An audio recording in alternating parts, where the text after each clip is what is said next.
Good morning and welcome to another edition of Bourdier's Monday Report. On the trade front, after months of negotiations, an agreement has finally been reached between the US and the European Union.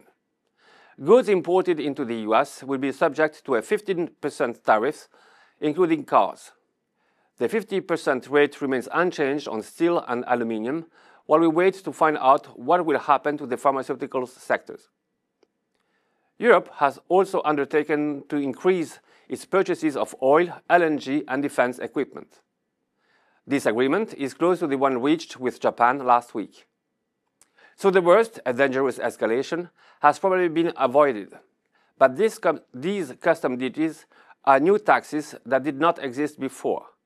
In the long term, they will have a negative impact on both US growth and inflation. Meanwhile, last week saw the publication of Purchasing Managers' confidence figures for the manufacturing and services sectors on both sides of the Atlantic. In the United States, the good surprise came from services, where confidence rose more than expected and reached high levels. On the other hand, confidence in the manufacturing sector disappointed, falling back below the 50 threshold in contraction territory. In the Eurozone, confidence is improving across the economy as a whole.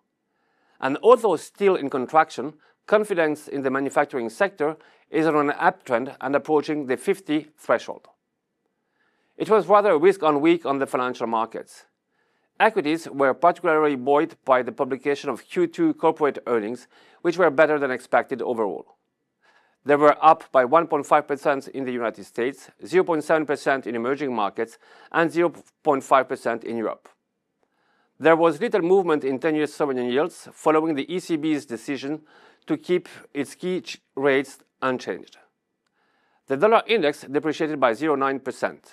Gold, a victim of risk appetite, did not benefit and fell by 0.6% over the week. The week ahead will be particularly busy in terms of economic releases. In the United States, we have the first estimate of Q2 GDP growth, the ISM Manufacturing Index, the employment report, and the Fed meeting, which is not expected to change its key rates. In the Eurozone, we also have the first estimate of Q2 GDP growth and July's inflation figures.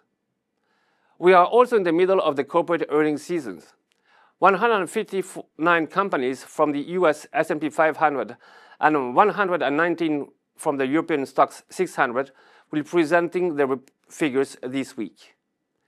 In the area of AI and semiconductors, we remain constructive on TSMC.